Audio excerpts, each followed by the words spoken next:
Hey guys, let's talk about 5 things you need to know for your next Singapore trip while I do my 5-step skincare routine. So, the first thing first is research. Do your research.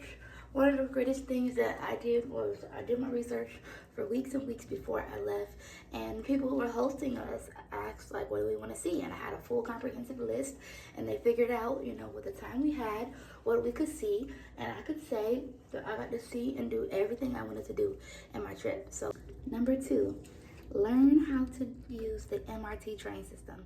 If that's the first thing you do when you get there, I need you to do that. Because the MRT train system is so easy, so simple, and can get you everywhere for cheap. Well, shout out to Lena for teaching us how to use the MRT. You're from Chicago, they have like a blue line, brown line, orange line, like that. So it was pretty easy for Tanise and I to kind of adapt. Number 3, you don't have to eat at expensive restaurants. I loved the food that we had at the hawker centers and at the local restaurants. It was way more affordable and so delicious, packed with so much flavor.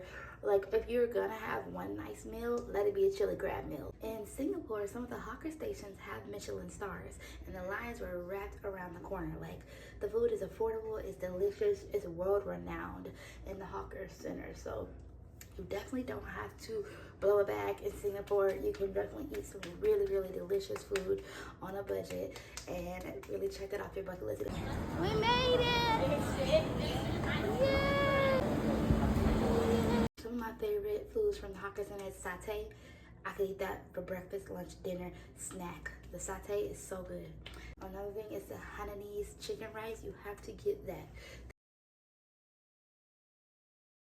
Carrot cake was good. The sugar cane juice, that was really, really good too. Whoa!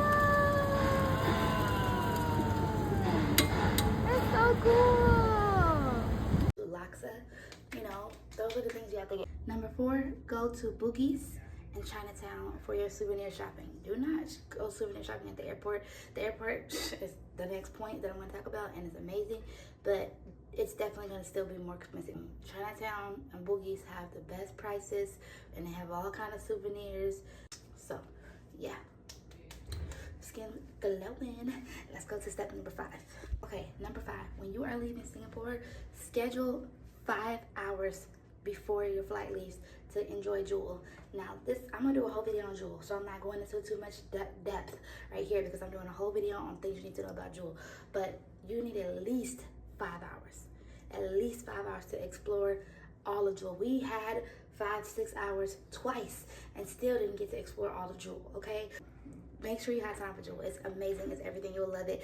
I hope you guys enjoyed this video. I'm going to put on my sunscreen. And make sure you don't forget your sunscreen when you're in Singapore because it is hot. Okay? It is hot.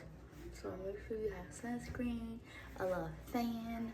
Keep yourself cool because it is hot. The heat is another level. I hope you guys enjoyed this video, and stay tuned for more vlogs of Singapore and Philippines and more videos like this of like things I learned, things I wish I would have known, stuff like that. But skincare is reflective as always. Bye.